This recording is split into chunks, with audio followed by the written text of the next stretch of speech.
102वें जन्म दिवस पर सत सत नमन। और उनकी 4 पंक्तियां, जीना हो तो पूरा जीना, मरना हो तो पूरा मरना, बहुत कठिन है काम जगत में, आधा जीना आधा मरना। ये गुरुदेव महाप्रज्ञ जी की 4 पंक्तियां। तो हमने अब तक बात की है जो जैन दर्शन में नियति और पुरुषार्थ का क्या महत्व है। हमने समवायों की बात की, हमने सृष्टिवाद की बात की, और उसके पहले हमने जगत और ईश्वर की बात की, और हमने जैन दर्शन के दार्शनिक दृष्टिकोण की बात की।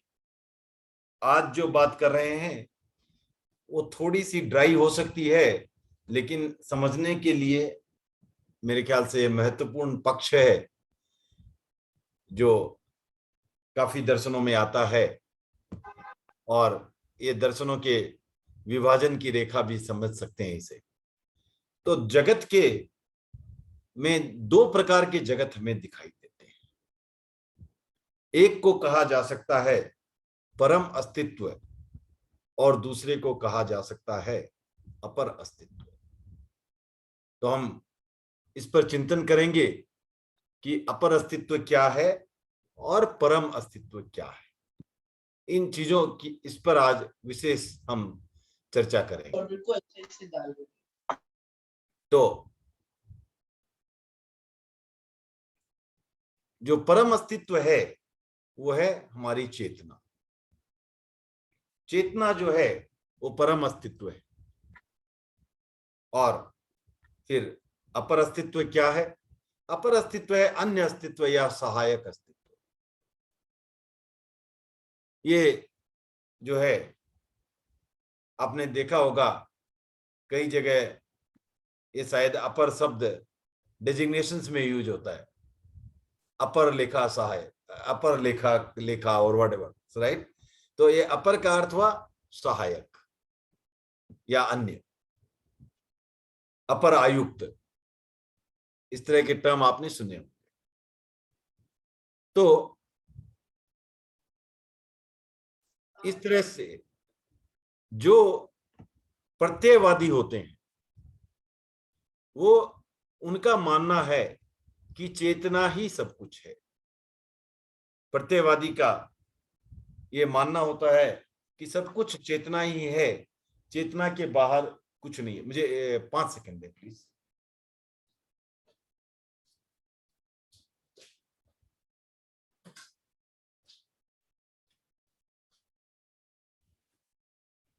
तो प्रत्ययवादी जो है वो ये मानता है कि चेतना ही सब कुछ है, चेतना के अलावा कुछ भी नहीं, चेतना के बाहर कुछ भी नहीं। ये हम कह सकते हैं कि प्रत्ययवादी मान्यता है, जिसको हम आइडियलिज्म भी कहते हैं। तो ये कुछ दार्शनिक ऐसे हैं जो सिर्फ आइडियलिज्म को ही मानते हैं, इसके बाहर वो कुछ नहीं मानते। तो कुछ तो ऐसे ऐसे कौन कौन से दर्शनों में ऐसा वर्णन आता है? तो भारतीय दार्शनिकों में अगर आप देखेंगे तो वेदांत फिलोसॉफी जो है, वेदांत दर्शन है, वो ये मानता है कि चेतना के बाहर कुछ भी नहीं है। उनका यहां तक मानना है कि जो है वो एक ब्रह्म है और एक परमात्मा है, ब्रह्म तत्व है।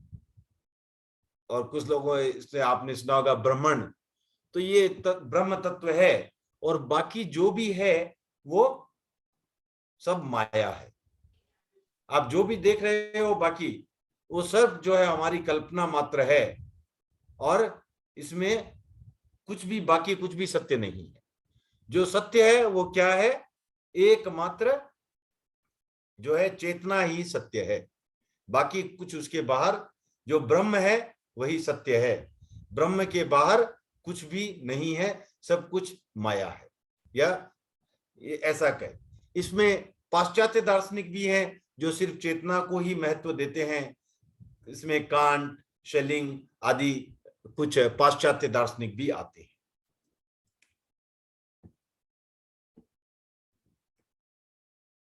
इनके जो जो प्रत्ययवादी होते हैं उनके लिए अपर अस्तित्व है वो कल्पना मात्र है। कुछ लोग थोड़े लेट से जुड़े हैं तो 2-3 मिनट अगर सबकी परमिशन हो तो एक बार रिपीट कर दूं, ताकि लोगों को ऐसा बीच से नहीं तो लगेगा कि क्या मैंने अचानक से कुछ एक गेयर चेंज टाइप का हो गया।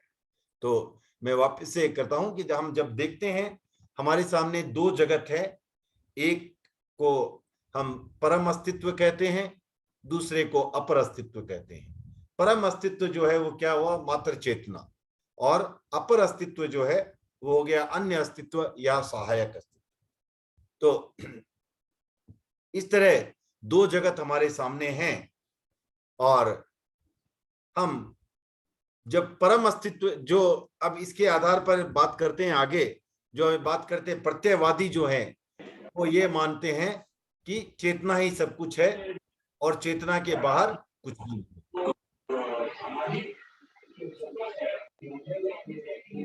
म्यूट कर ले में जो भी। तो इस ख्यालात में कुछ दार्शनिक जो हैं वो भारतीय दार्शनिक जो वेदांत दर्शन है वो इस बात को मानता है। पाश्चात्य दर्शन में भी कांट, शेलिंग आदि काफी दार्शनिक हैं जो इस बात को मानते हैं। अपर अस्तित्व उनके हिसाब से एक कल्पना मात्र है, ये सिर्फ माया है और ये कुछ भी नहीं, बाकी इसके अलावा ये कुछ भी नहीं। तो ये सिर्फ हमारी क्या है, एकमात्र कल्पना है, और वास्तविकता जो है वो सिर्फ ब्रह्म है और इसके अलावा कुछ भी नहीं। चेतना कह लो, ब्रह्मण कह लो, ब्रह्म के आत्मन कह लो, आप जो शब्द से कहो फर्क नहीं पड़ता, लेकिन वही एकमात्र जो है एग्जिस्टेंस है जिसका वो सही है, और सही है या जो एग्जिस्ट करता है उसे हम एक और टर्म से जानते हैं, वो है सत्य। वही एकमात्र सत्य है। ओके, तो वस्तुवादी जो होता है वो क्या कहता है, अपर अस्तित्व भी वास्तविक है, अपर अस्तित्व भी वास्तविक है और ये चेतना निरपेक्ष है। ऐसा नहीं है कि वो चेतना की कल्पना मात्र है इत्यादि। ये वस्तुवादी मानते हैं कि अपर अस्तित्व भी वास्तविक है और यह चेतना निरपेक्ष है। अभी तक किसी को कोई प्रश्न है? सर, प्रत्ययवादी और वस्तुवादी, हाँ, शब्दों का क्या मीनिंग निकलता है सर? प्रत्ययवादी हो गया, प्रत्यय का अर्थ क्या होता है अगर आप देखेंगे तो, आपने अच्छा प्रश्न पूछा है। प्रत्यय का अर्थ क्या होता है? प्रत्यय का अर्थ होता है जो किसी शब्द के अंत में आकर के उसके अर्थ को बदल देता है। करेक्ट? ये हिंदी व्याकरण में प्रत्यय का अर्थ है। तो प्रत्ययवादी ये मानता है कि जो भी कुछ हम देख रहे हैं, जो भी कुछ हमारे सामने हो रहा है, वो सिर्फ और सिर्फ एकमात्र उसी का प्रत्यय है। किसका? चेतना का। चेतना के अलावा और कोई भी चीज का अस्तित्व नहीं है। हम जो भी देखते हैं वो उसी के रूप हैं, उसी की माया है। ये हो गया प्रत्ययवादी का सिद्धांत। तो जो भी है सिर्फ चेतना का प्रत्यय है, बाकी कुछ भी नहीं। तो ये हो गया प्रत्ययवादी। और वस्तुवादी जो है वो वस्तु को भी स्वतंत्र रूप से उसका अस्तित्व मानता है, कि जो हम सामने वस्तु देखते हैं उसका भी स्वतंत्र अस्तित्व है। ठीक है ना? ओके, तो वस्तुवादी जो है वो ये मानता है अपर अस्तित्व अर्थात सहायक अस्तित्व। जैसा हमने देखा, परम अस्तित्व अर्थात हो गया चेतना, और अपर अस्तित्व अर्थात सहायक अस्तित्व जो भी है, जो और चीजें हैं चेतना के सिवाय भी हमारे सामने जो दृश्य जगत में दिखती है हमें, वो सारी की सारी अपर अस्तित्व में आ जाती। क्योंकि ब्रह्मण और आप जो बोल रहे हैं जो शुद्ध आत्मा, उसको तो हम देख नहीं पाते। जो शुद्ध चेतना है उसको तो हम देख नहीं पाते। जो देख पा रहे हैं हम वो क्या है? एकमात्र अपर अस्तित्व ही देखते हैं। हमारे सामने दृश्य जगत में जो है वो क्या है? तो वस्तुवादी जो है वो मानता है अपर अस्तित्व भी वास्तविक है, ये नहीं कहता कि सिर्फ वही है, ये नहीं कहता। और वो चेतना निरपेक्ष है, चेतना से स्वतंत्र है, माने चेतन और अचेतन दोनों अलग अलग हैं, दोनों का अपना अपना अस्तित्व है, ये वस्तुवादी मानते हैं। कुछ तो यहां तक चले जाते हैं इनमें, जो भौतिकवादी भी कहा जाता है, जिन्हें जैसे चारवाक फिलोसफी है। चारवाक फिलोसफी तो ये मानती है कि बाकी कुछ है ही नहीं, जो है यही जीवन है, इस जीवन में जो करना है कर लो, इसके बाद न तो कुछ पुनर्जन्म है, न कोई ये सब बाकी चीजें ढकोसला है, कुछ भी नहीं है। ये पूर्ण रूप से भौतिकवादी है। वस्तुवादी जो हो गया वो दोनों अस्तित्व को स्वीकार करता है। भारतीय दार्शनिक में ऐसा बोल सकते हैं आप, बौद्ध, सांख्य, वैशेषिक, आज इसके डिटेल्स में नहीं जाएंगे, बट ये जो दार्शनिक इनके दर्शन हैं वो इस चीज को मानते हैं, वस्तुवादी दर्शन हैं। पाश्चात्य दार्शनिक भी हैं, बर्ट्रांड रसल, रीड इत्यादि जो है वो इस धारणा को पुष्ट करते हैं। हाँ, ओके फाइन। प्रकाश जी कुछ प्रश्न था आपका? ठीक है, आ गया, सामने आ गया सब, तो सामने आ गया। अच्छा, हमने आपके दिल की बात पढ़ ली। तो जैन दर्शन में क्या है, प्रत्ययवाद और वस्तुवाद की रिलेटिव एक्सप्लेनेशन किया गया, ये सापेक्ष व्याख्या की गई है।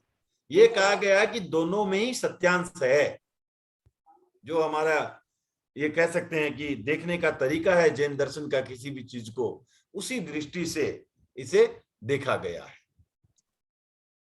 तो प्रत्ययवाद और वस्तुवाद, इन दोनों को ही जो है इन्होंने एकांत सत्य नहीं माना है, दोनों का समन्वय जो है जैन दर्शन में देखने को मिलता है। तो फिर वस्तुवादी भी तो उसी को मानता है, वस्तु को भी मानता है, चेतना को भी मानता है। हाँ, लेकिन दोनों में अंतर है, वो भी आएगा। सही प्रश्न है आपका। जैसा कि प्रत्ययवाद कहता है कि चेतना के बाहर कुछ नहीं, उसको जैन दर्शन ने रिप्लेस करके कर दिया कि अस्तित्व के बाहर कुछ नहीं,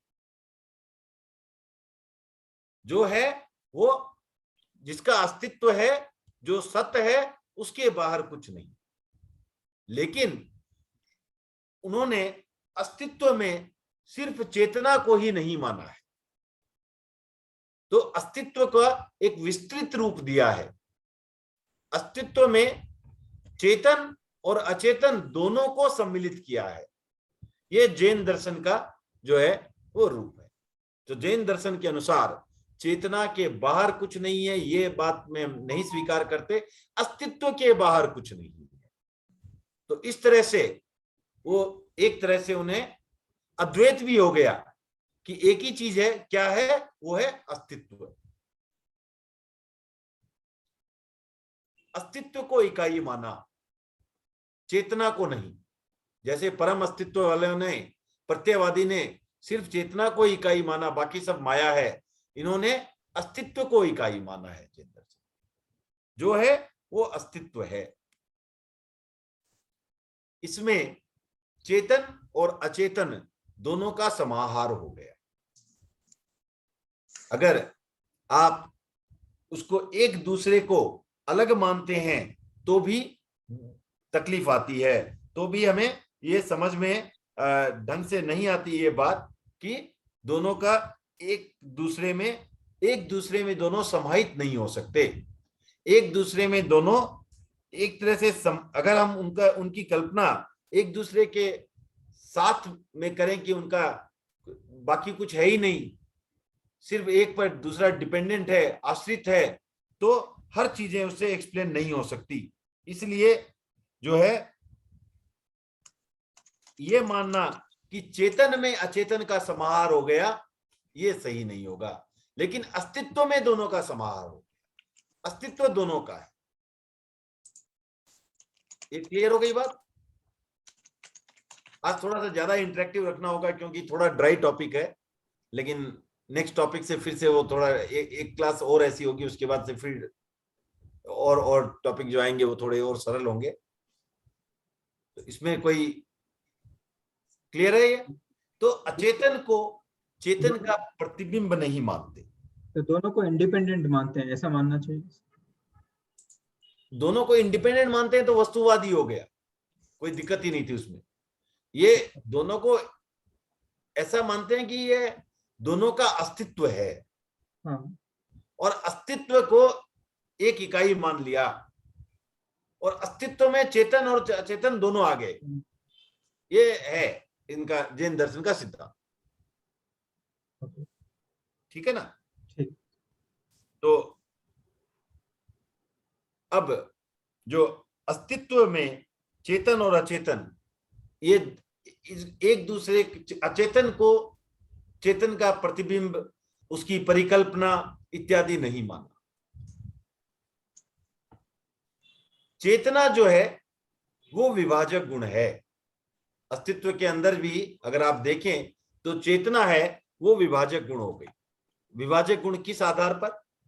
ये कि जहां चेतना है वो चेतन, जहां नहीं है वो अचेतन। क्लियर हो गई बात? सामान्य गुण जो है वो संयोजक गुण है। संयोजक माना जोड़ने वाला गुण। वो सामान्य गुण जो होते हैं उसकी आज फिर से वो काफी ड्राई टॉपिक है, तो आज आप सिर्फ इतना मान लें कि कुछ गुण होते हैं जो सामान्य गुण होते हैं, वो सब चीज में होते हैं। वो क्या है एक दिन और कभी लेंगे। 6 गुण हैं ऐसे जिन्हें सामान्य गुण कहा जाता है। ठीक है ना? तो ये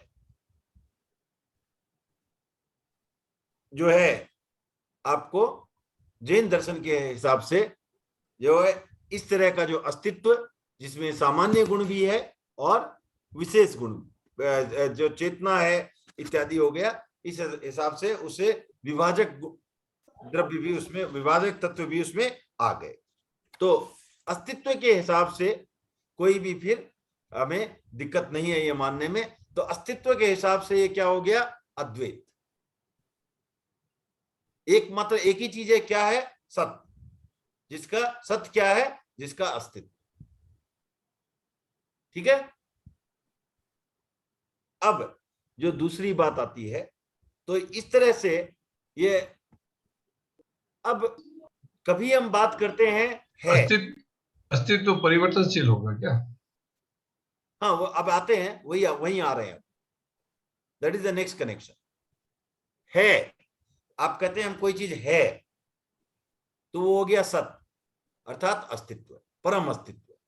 कोई चीज है, ये हो गया परम अस्तित्व। अमुक है, ये अमुक है। कोई वस्तु, आप कोई चीज देखते हैं, कोई, जहां आप उस पर कुछ और अलग से जोड़ देते हैं, अमुकपना आ जाता है, वो हो गया अपर अस्तित्व। क्योंकि आप देखो, अस्तित्व की दृष्टि से सिर्फ होना मात्र ही इनफ है। ठीक है? समझाइए सर। हाँ, इसको थोड़ा आप फिर से आपको अध्ययन भी करना पड़ेगा। ये थोड़ी सी कलिष्ठ बात है, लेकिन आप ये समझो, आप कोई चीज जिसका अस्तित्व है उसको क्या बोलते हैं? है मतलब क्या? कोई चीज है उसी का अस्तित्व है ना। अब जहां हम बोलते हैं कोई चीज आइडेंटिफाई करते हैं, ये प्रकाश जी है या ये टेबल है, तो वहां पर क्या हुआ? वहां सहायक अस्तित्व आ गया, अपर अस्तित्व आ गया। वहां परम अस्तित्व, सिर्फ अस्तित्व की बात नहीं है। परम अस्तित्व में सिर्फ अस्तित्व की बात, और बाकी कुछ नहीं। तो सिर्फ अस्तित्व तो खाली जीव और अजीव दो ही है? हाँ, चेतन और अचेतन दो ही है? नहीं वो ठीक है, वो अस्तित्व में समाहित कर लिया हमने। बट अगर हम विशेष रूप से और कुछ जानना चाहते हैं, तो आप अमुक अमुक उसको कुछ नाम देते हैं, कुछ उसकी परिभाषा देते हैं, कुछ उसकी जानकारी बताते हैं, कुछ उसकी पहचान बताते हैं, तो वो जो है वो सिर्फ अपर अस्तित्व की ही बता सकते हैं आप। जो परम अस्तित्व, उसमें तो कुछ अपेक्षा ही नहीं है, वो अस्तित्व है बस। क्लियर हुई बात? ये आप ऐसे क्या होगा कि आप इसको 2-3 बार अध्ययन करोगे ना, तो और थोड़ी थोड़ी थोड़ी क्लियर होती रहेगी। तो ये परम अस्तित्व जहां है वह सिर्फ अस्तित्व का महत्व है, और जहां हम कुछ विशेष बात कहना चाहें वहां अपर अस्तित्व आ जाता है। परम अस्तित्व में कोई भी विभाजन नहीं है, न द्रव्य न पर्याय, ये सिर्फ अद्वैत है।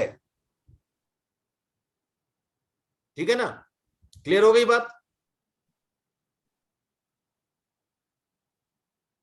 और अद्वैत का अर्थ क्या हुआ सबको पता है?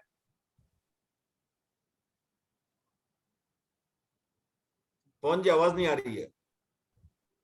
हाँ, सिंगल मतलब हाँ, अनडिवाइडेबल। सिंगल, ठीक है, एकदम सही। एक एक है, अद्वैत मतलब कि द्वैत नहीं, द्वैत माने दो होना, द्वैत नहीं है, अद्वैत मीन्स कोई भी अलग नहीं, दो नहीं, एक, बस वो हो गया अद्वैत। तो अद्वैत किसका है? अस्तित्व का है। फिर आते हैं हम अपर अस्तित्व की तरफ। अपर अस्तित्व में क्या है? द्रव्य और पर्याय। द्रव्य अर्थात जिसको इंग्लिश में हम सब्सटेंस कह सकते हैं, और पर्याय, पर्याय जो है वो उसके फॉर्म हो गए, मोड्स, मोड्स, फॉर्म्स, राइट? तो वो बदलते रहते हैं।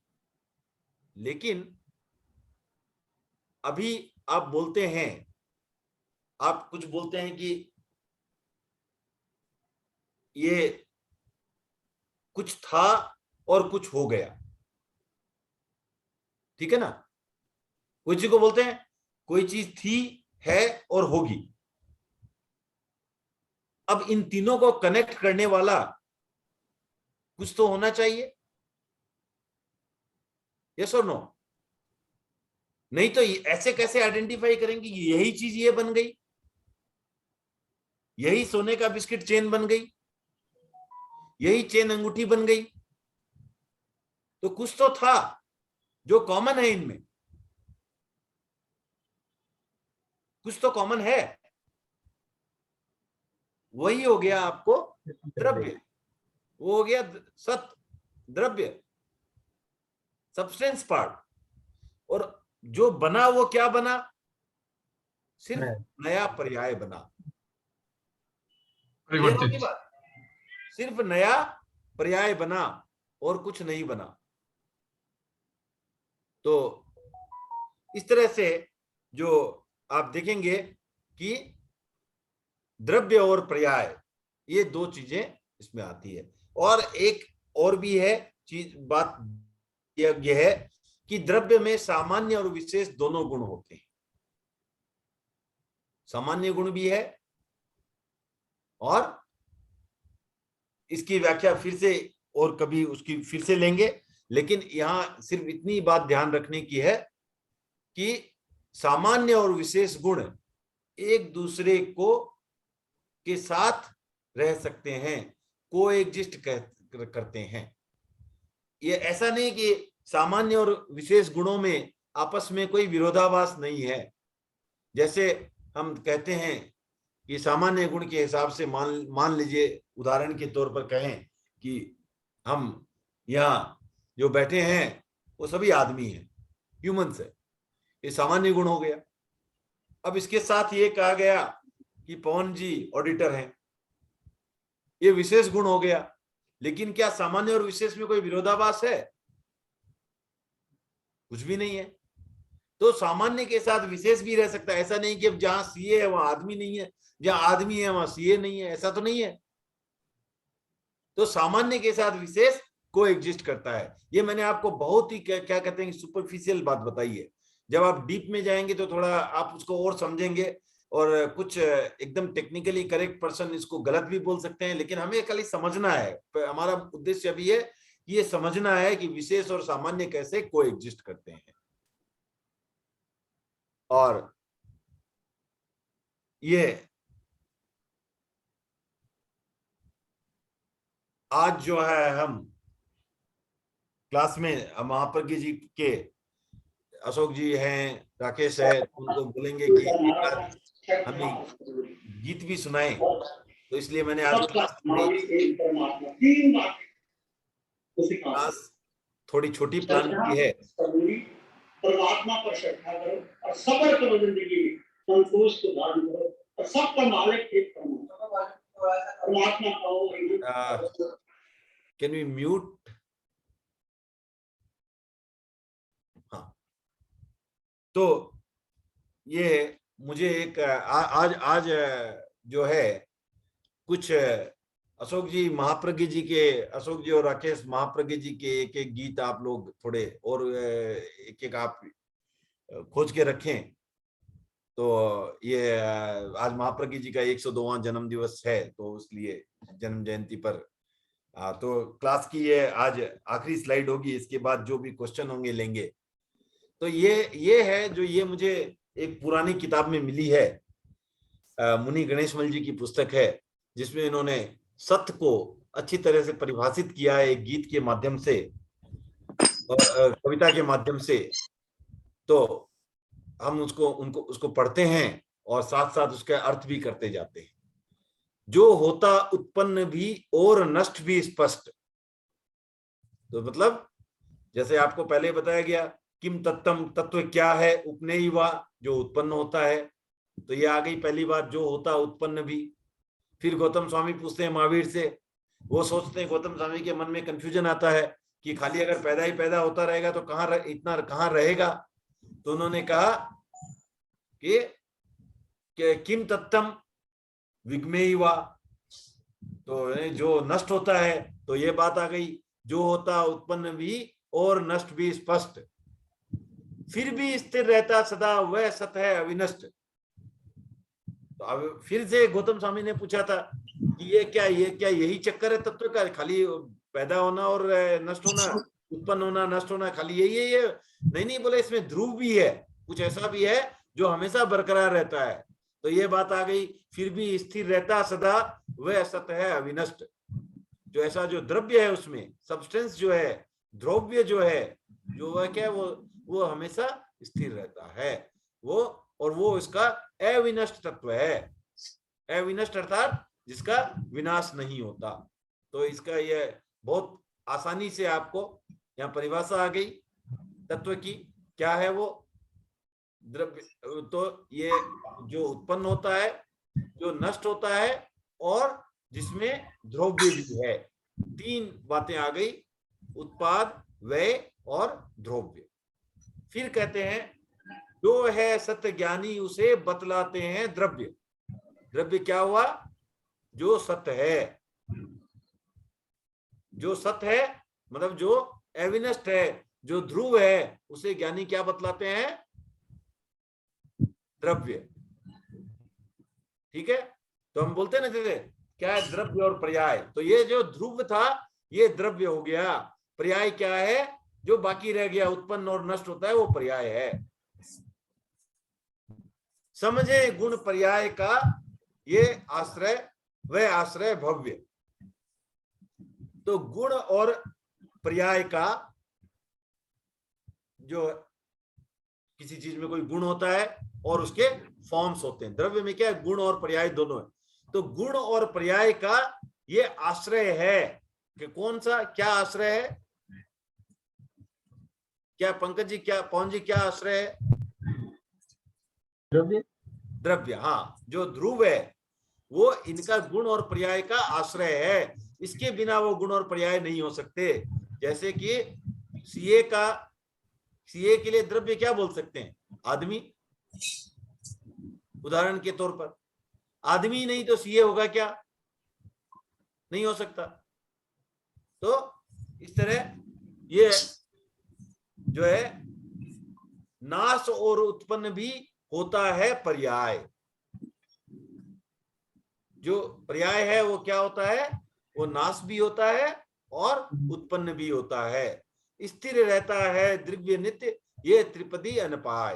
तो स्थिर रहता है द्रव्य, सदा स्थिर रहता है हमेशा, ये तीन पद है, ये समझना है। बन जाता है दूध दधी, जामन के संयोग, दूध जो है वो दही के संयोग से जो है वो दही जामन बन जाता है। गोरस तो इसका मतलब क्या हुआ कि ये क्या क्या चीज बता रहे हैं? ये बता रहे हैं कि कैसे एक जो है जो द्रव्य है उसमें कैसा परिवर्तन हो रहा है, उसके रूप में कैसा परिवर्तन हो रहा है। कैसे जो दूध था वो दही के संयोग से जामन के संयोग से क्या बन गया? दही बन गया। तो इस तरह उसका पर्याय परिवर्तन हो गया। गोरस रहता स्थिर यहाँ, तो गोरस चाहे दूध हो चाहे दही हो वो क्या है? गाय का रस है। तो गोरस जो तत्व है वो यहाँ ध्रुव है, और दूध और दही क्या थे? उसके पर्याय थे। त्रेकालिक सद्द्रव्य है, नहीं आदियो अंत। तो ये प्रश्न आप कभी मत करना कि कौन सा द्रव्य कब से है। त्रेकालिक मतलब कि तीनों काल में है। त्रेकालिक सद्द्रव्य है। सद्द्रव्य मतलब यहाँ सत्य, सत्य जो है वो सत्य मतलब जिसका अस्तित्व है वो त्रेकालिक है। त्रेकालिक अगर नहीं है तो उसका अस्तित्व ही नहीं मानते। था, है और रहेगा, जो था है और रहेगा फिर वो कभी बिगिनिंग हो ही नहीं सकती उसकी, वो त्रेकालिक है। उसका नहीं आदि और अंत, उसका न तो कोई बिगिनिंग है न कोई एंड है। नष्ट न होता सत्य कभी, सच है ये अत्यंत। जो सत्य है अर्थात जो अस्तित्व है वो कभी नष्ट नहीं होता। अब आप हमारा भी लें, हमारी जो आत्मा है वो क्या है? सत्य है, ठीक है ना? वो सत्य है, वो कभी भी नष्ट नहीं होती, ठीक है ना? तो कब कब पैदा हुई थी? कब पैदा हुई थी? पता हाँ, अनंत पता नहीं। मूल द्रव्य का आदि भी नहीं, अशोक जी तो कब द्रव्य पैदा का हुई? आदि नहीं। नष्ट ही नहीं हुए तो पैदा कहाँ होंगे? हाँ, तो इसका ये पवन जी ये उत्तर सही नहीं है, पता नहीं उत्तर सही नहीं है। नहीं, मतलब मेरा मतलब था कि वही था मतलब, तो कभी नहीं, हाँ वर्ड्स को हाँ, कभी नहीं पैदा कब हुई? कभी नहीं। हाँ ये प्रश्न ही गलत है। ये अनंत काल से है, हाँ अनादि काल से है, अनंत काल तक रहेगी। ओके, जिसका था अस्तित्व। ओके, और असत असत ही है सदा गर्दभ श्रृंग समान। इसका कोई अर्थ बताएंगे? अस्तित्व सदा गर्दभ श्रृंग। ये हमारे नॉर्थ इंडिया के भी काफी लोग बैठे हैं, उनकी हिंदी स्ट्रांग रहती है, उनमें से कोई बताए? समान।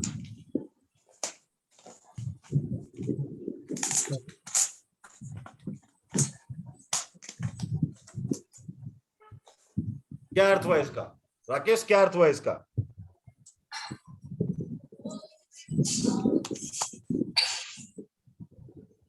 कोई कॉल आ गया तो मैं फोन अटेंड कर रहा था, एक सेकंड। कुछ आपने बोला है सर, इसका अर्थ पूछ रहा है, एक बार रिपीट करो जरा। असत असत ही है सदा गर्दभ श्रृंग समान। ये बताना तो मुश्किल है।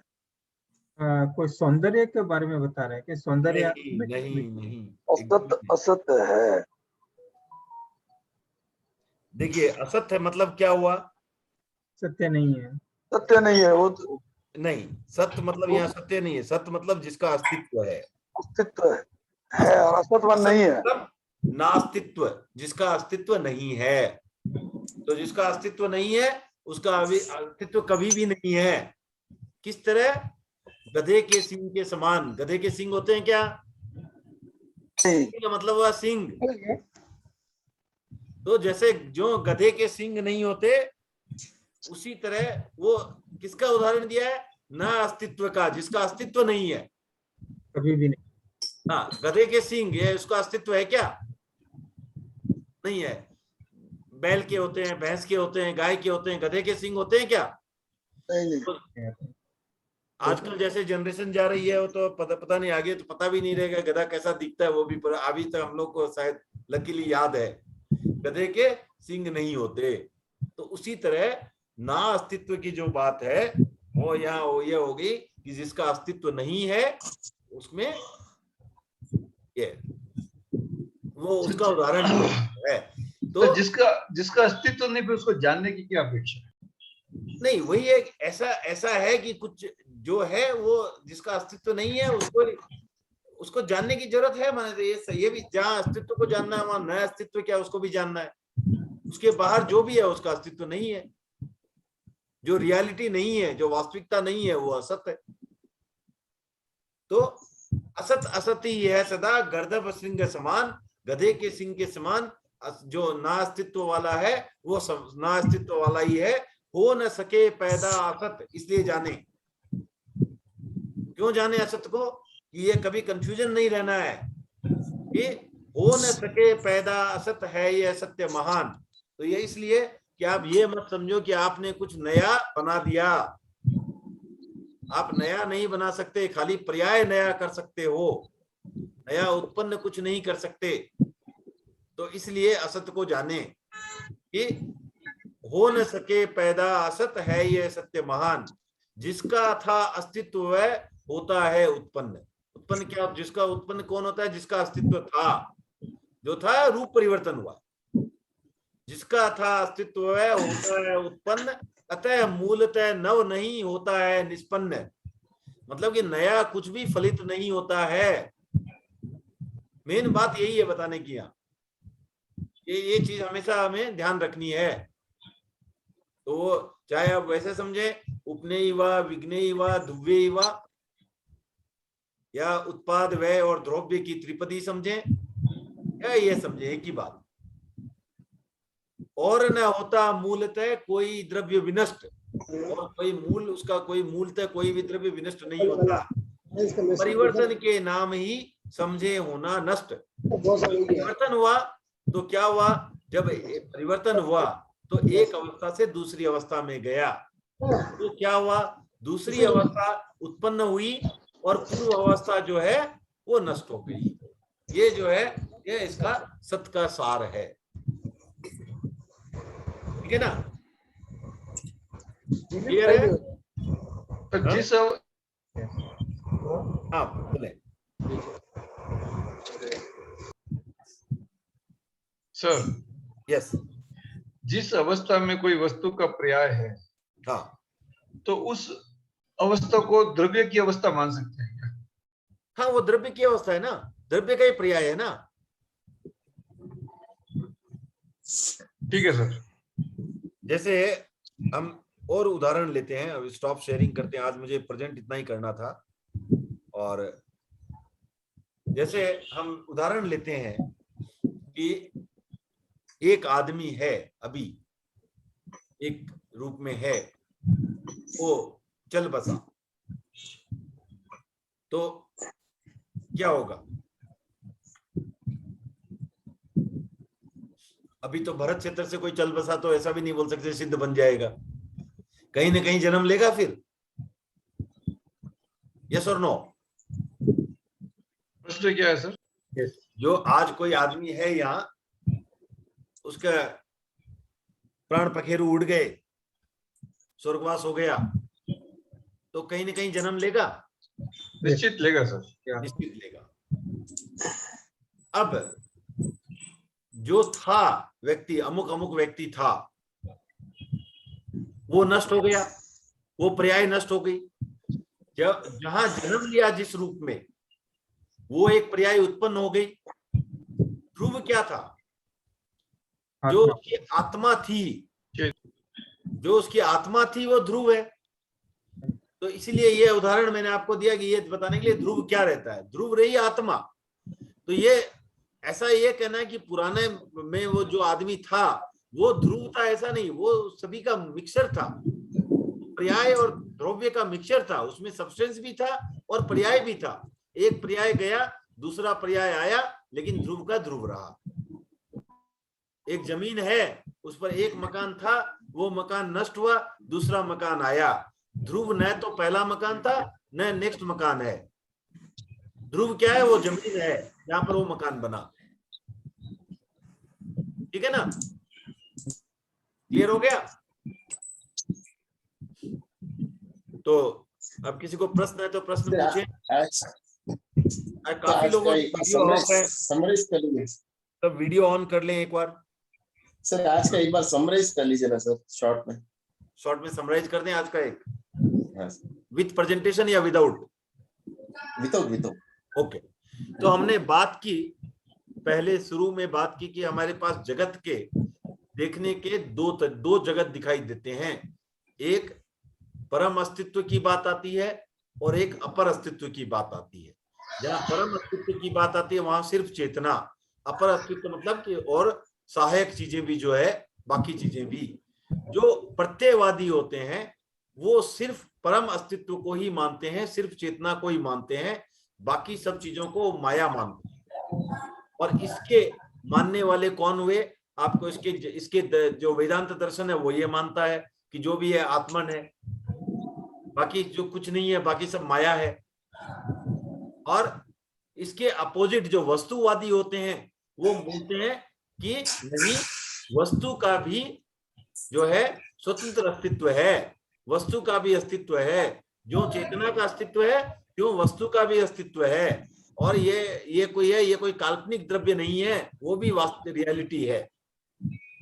ठीक है ना? ये हो गया वस्तुवादी सिद्धांत।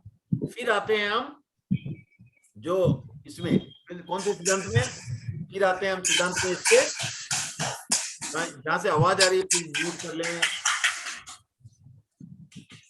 हाँ, तो जो वस्तुवादी है वो हो गया कि दोनों का अस्तित्व को मानता है और यह मानता है कि अचेतन का जो है अस्तित्व वो सिर्फ चेतना से स्वतंत्र है, अलग से उसका अस्तित्व है।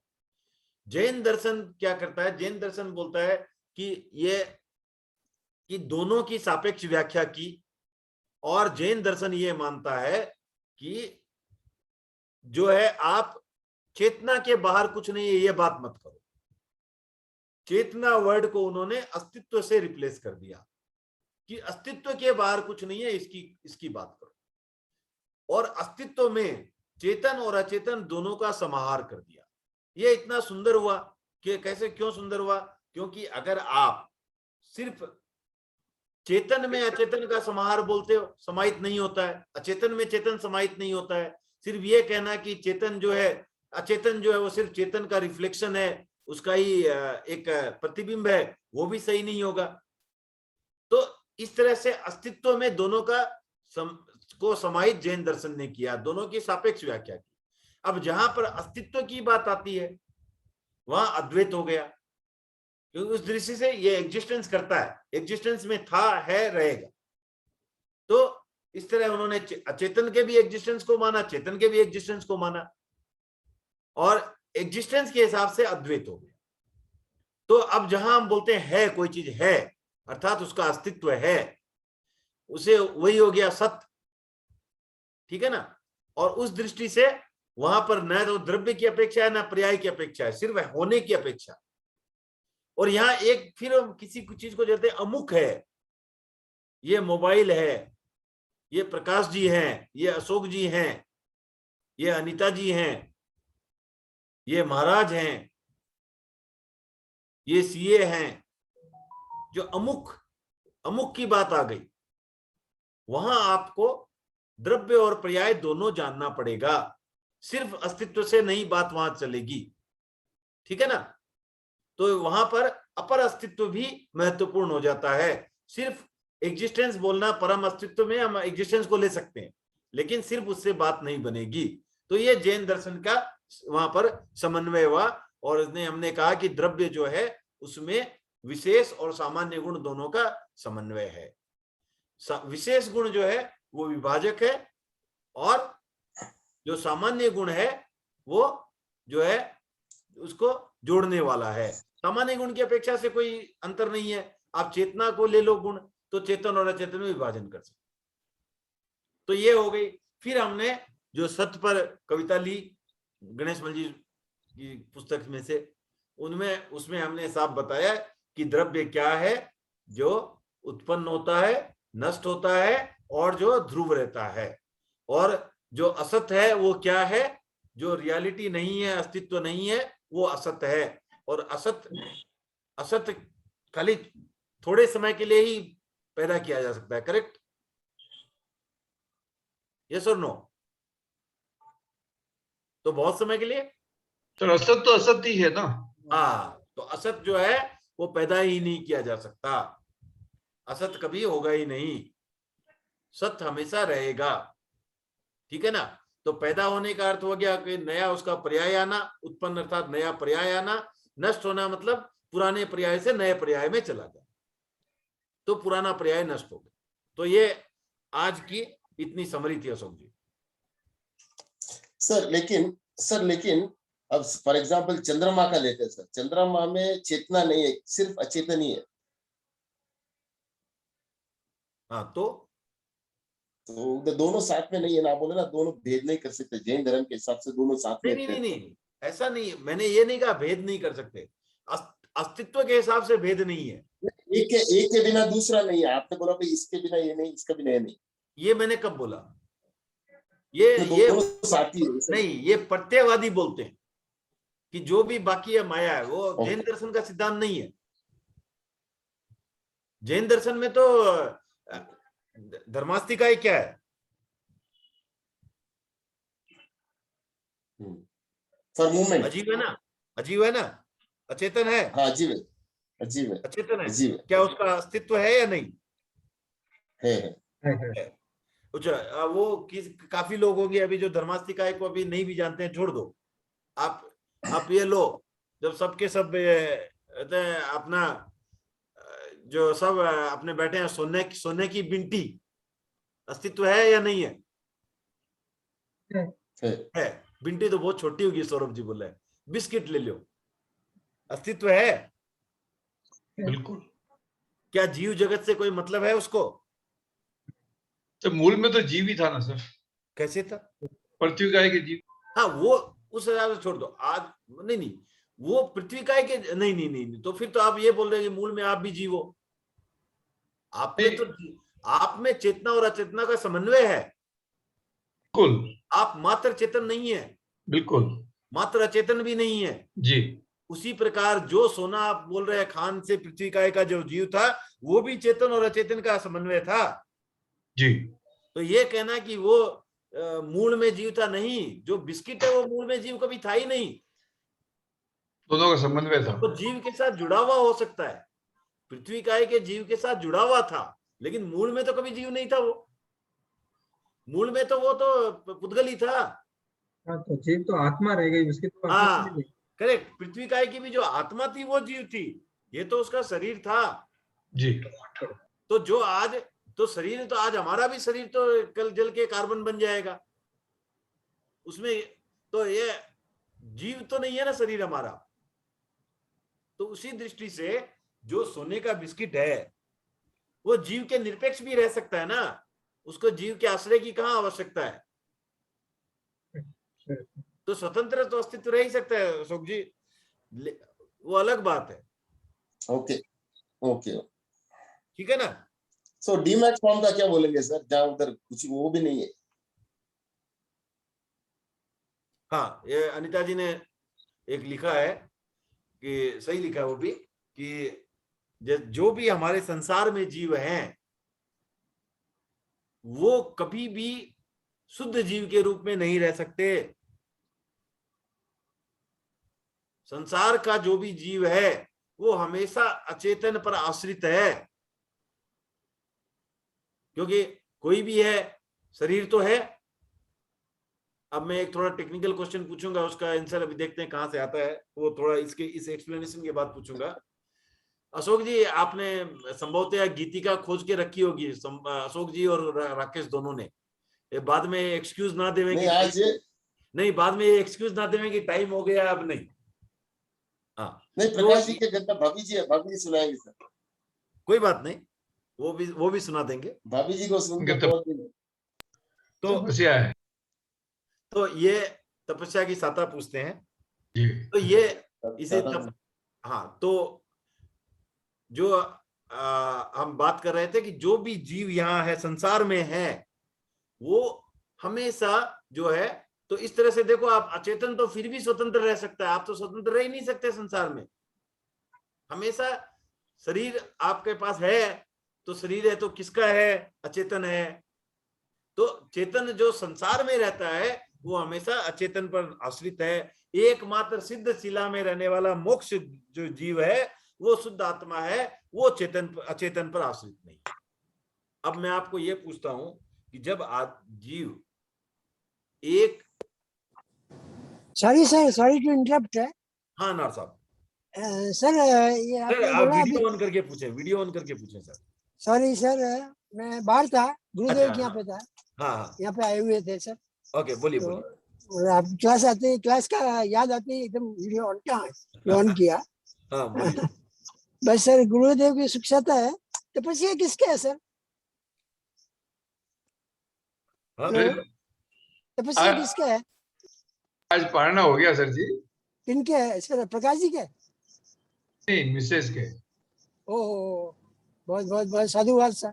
बड़ी लंबी तपस्या नहीं कर रहे हैं सर, सामान्य तपस्या है। What ever sir, thank you sir, समस्या होती है। वेरी हाँ, गुड सर।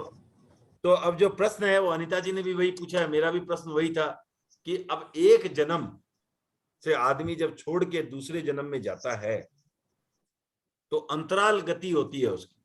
हाँ, तो इसका आंसर भी आ गया, सौरभ जी ने आंसर भी दे दिया, सही है। तो आप चैट बॉक्स में ना देखते हुए सोचे इसका आंसर कि जब एक गति से दूसरी गति में जाता है तो क्या उस समय भी वो पुद्गल के साथ रहता है या अचेतन के साथ रहता है, या अचेतन से छोड़ सकता है नाता? नहीं छोड़ सकता सर, कर्म तो साथ में रहता है ना, कर्म शरीर। हाँ, कार्मिक, हाँ। और भी कोई शरीर रहता है क्या? तेजस, तेजस, कर्म तेजस शरीर तेजस, और वेरी गुड। तेजस, तेजस और शरीर। कार्बन शरीर। अनीता जी आंसर भी मिल गया आपको। तेजस और कार्बन। तेजस और कार्बन शरीर हमेशा साथ में रहते हैं, वो कहीं सर, नहीं जाते। मेरा एक प्रश्न, हाँ, जैसे हम लोग यहाँ पे हमें धर्मास्तिकाय या गति करने में या फिर स्थिर रहने में जो भी आकाशास्त्र और अधर्मास्तिकाय का सहयोग मिलता है, सिद्ध शिला पे भी ये स्थिति बनती है। क्या वहां पर जैसे हम लोग इस जगत में, जैसे हमें धर्मास्तिकाय, धर्मास्तिकाय और आकाशास्तिकाय का स्थिर होने में धर्मास्तिकाय कहाँ है? हमें हमें हमें चलन गति करने में सहायक होता है लेकिन कहाँ है धर्मास्तिकाय, है कहाँ? लोक में सर, हमारे पूरे लोक में है लोक में है ना।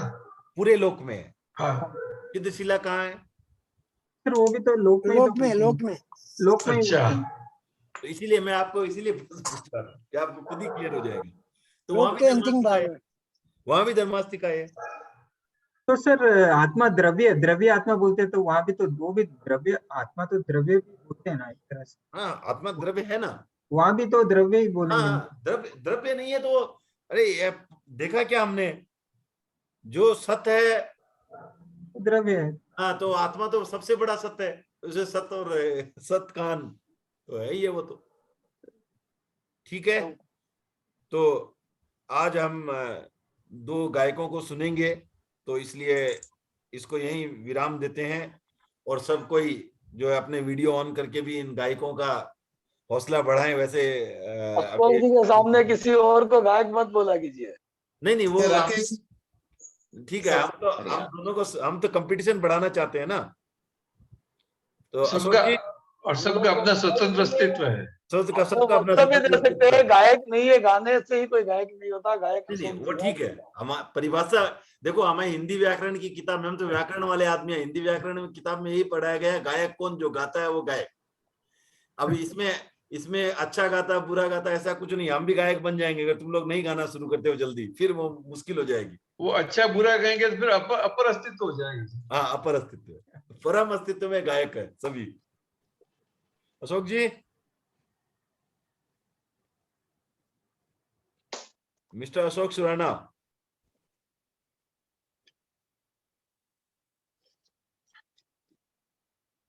क्या वो, I think he is facing some difficulty, looks like. We'll get him, no problem. तो तब तक राकेश तुम कोई महाप्रज्ञ जी का गीत ले लो।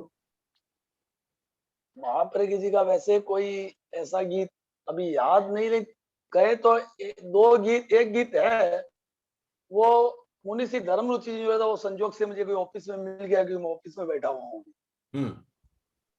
तो मैं स्लो मोशन में ऑफिस में एक गाना सुनाता हूँ। उससे पहले सोमलता जी की एक गाने की 3 लाइनें बोलता हूँ कि वो महाप्रज्ञ जी पर अभी तक सबसे अच्छी लाइनें हम लोग को लगती है।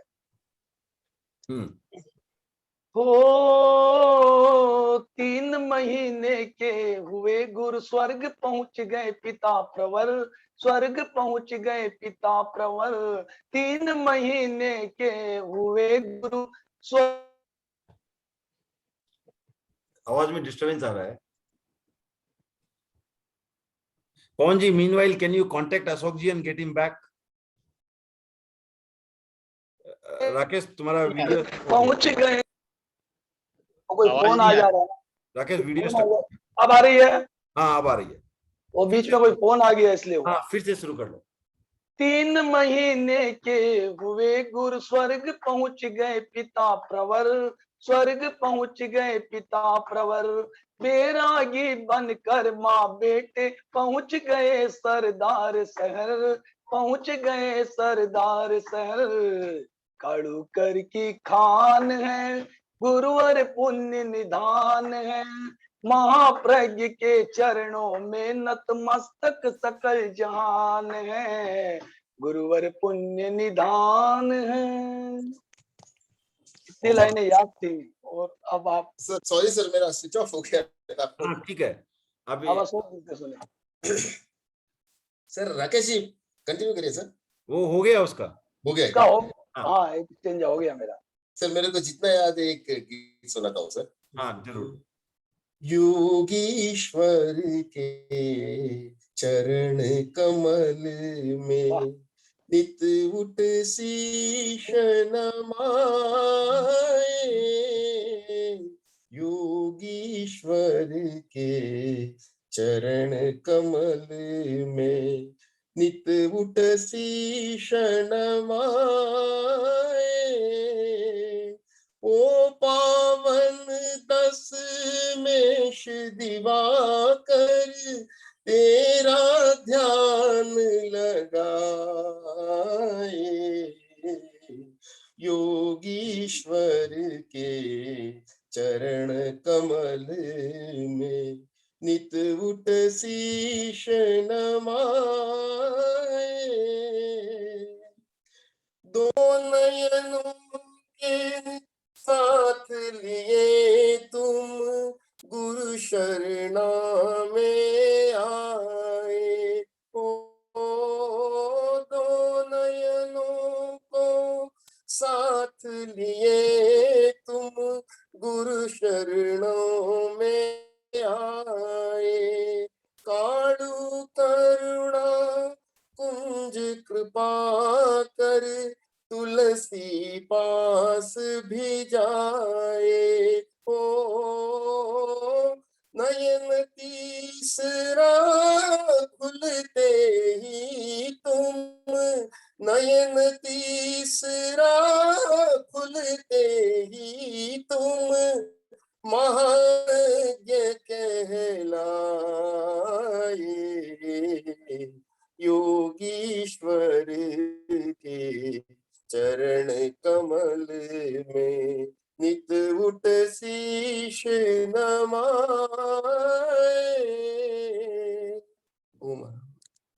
ओम हरम अशोक जी। ओम ये गुरुदेव महाप्रज्ञ जी की कुछ पंक्तियां याद आ रही है, जो आशा है हम सभी उसको बहुत एक अच्छी प्रेरणा के रूप में लेंगे।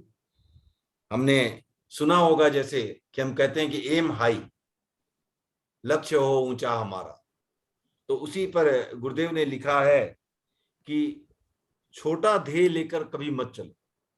क्यों? कि छोटा ध्येय लेकर चलने वाले असफल होने पर हीन भावना से भर जाते हैं।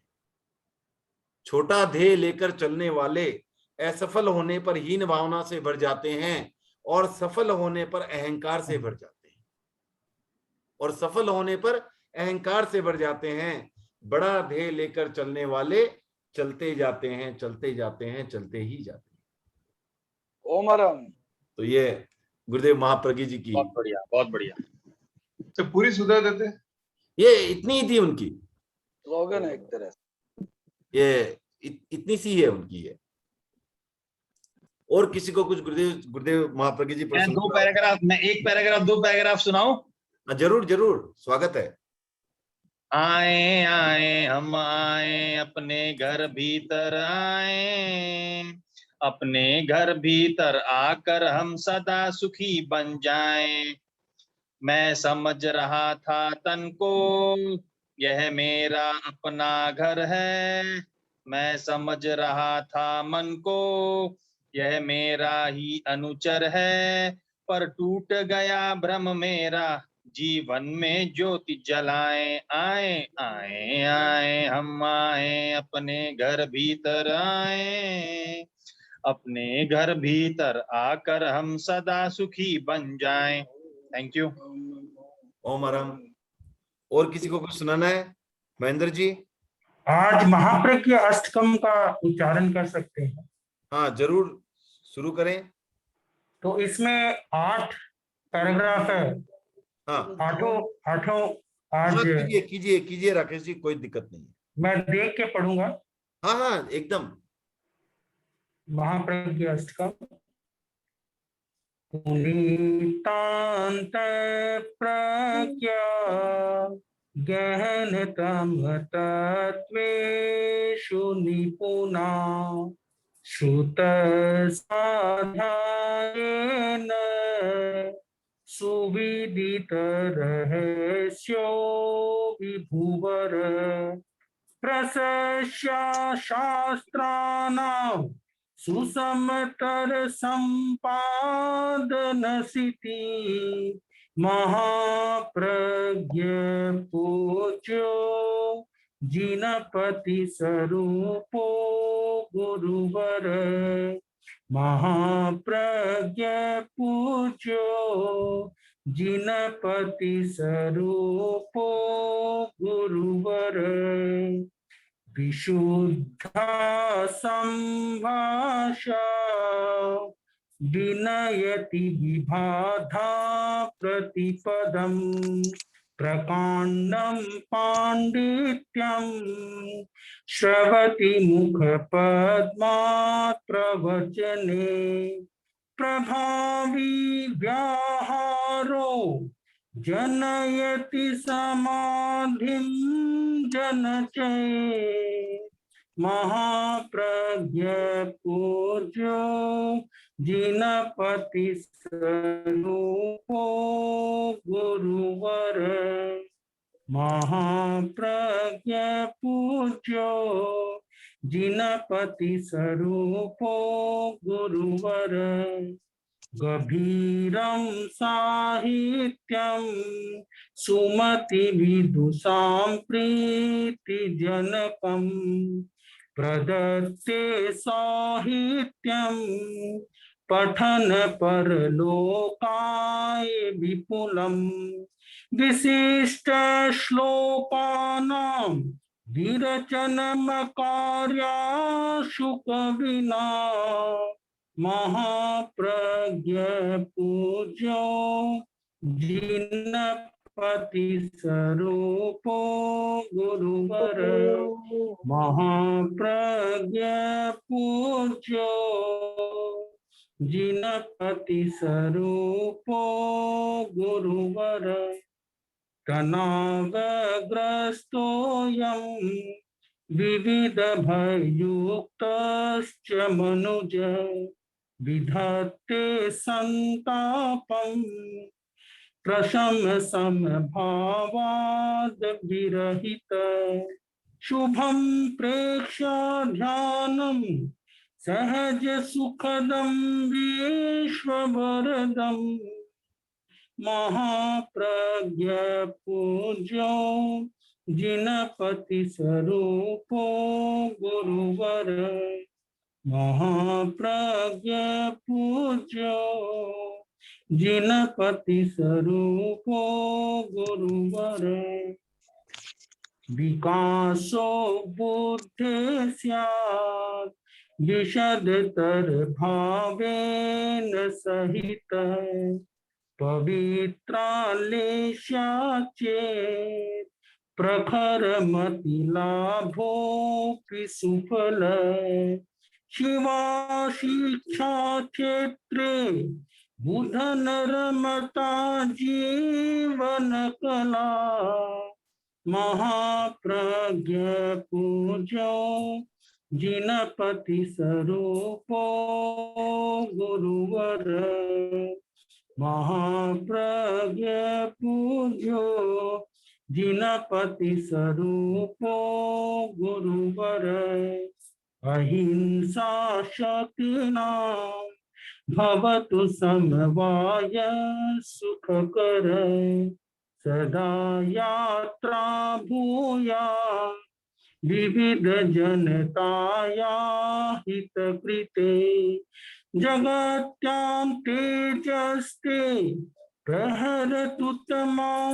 व्याप्ततिमिरम् महाप्रज्ञ पूज्यो जिनपति स्वरूपो गुरुवर महाप्रज्ञ पूज्यो जिनपति स्वरूपो गुरुवर दया भाव पुण्यो विलसति तरां पूत हृदये प्रकामं वात्सल्यं प्रवहति सुधातुल्यममलं प्रसन्ना मुद्रेयं स्फुरति वदने शान्ति जनने महाप्रज्ञ पूज्यो जिनपति स्वरूपो गुरुवर महाप्रज्ञ पूज्यो जिनपति स्वरूपो गुरुवर शरच्चंद्र श्वेतो गण गगन भानुर्गतमल सुलब्धा प्रख्याति प्रणयन कलायां कविकुले प्रदत्तं विख्येभ्य कठिनतर पृच्छा प्रतिवच महाप्रज्ञ पूज्यो जिनपति स्वरूपो गुरुवर महाप्रज्ञ पूज्यो जिनपति स्वरूपो गुरुवर। ओम अरहम जी बहुत सुंदर। और किसी को कुछ महाप्रज्ञ जी के बारे में?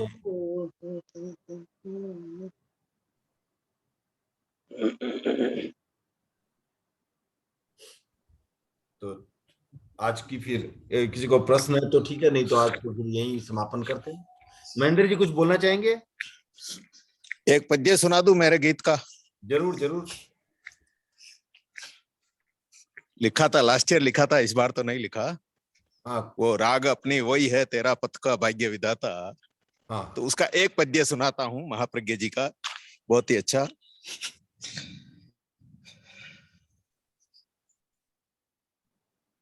यस सर, सुनाइए। दूत बनकर जन में थे कांति, दूत बनकर उभरे। एक मिनट में निकाल देता हूँ गीत।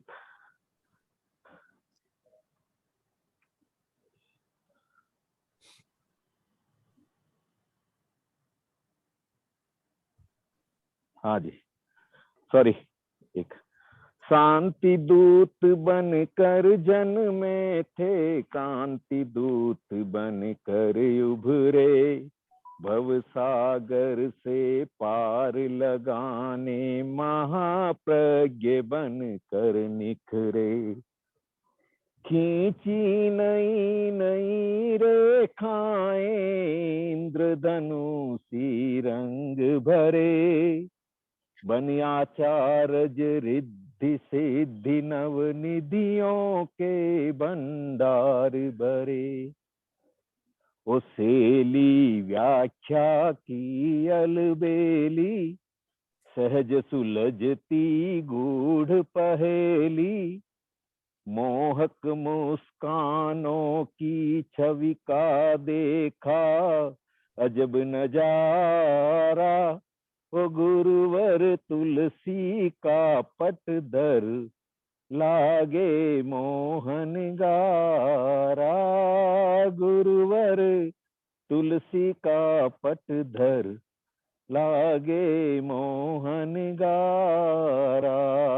प्रज्ञाधारी को है वंदन, योगी ध्यानी को अभिनंदन।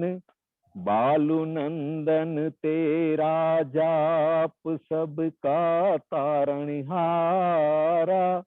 ओ गुरुवर तुलसी गणी का पटधर, लागे मोहन गारा। महाप्रज्ञ गुरुवे नमः। ओम हर। ओम हरम, ओम हरम। बहुत सुंदर। तो आज की क्लास को फिर यहीं विराम दिया जाए, समय भी हो चुका है। और किसी को कुछ बोलने की इच्छा है तो 1-2 मिनट ले सकते हैं, लेकिन अदरवाइज विराम देते हैं। अशोक जी ने अपना आपको अनम्यूट किया हुआ है सर। सर अशोक जी ने अनम्यूट किया, लगता है कुछ बोलने की इच्छा है उनकी। नहीं ऐसे ही अनम्यूट किया। ओम हरम। चलो ओम हरम। तो इसके साथ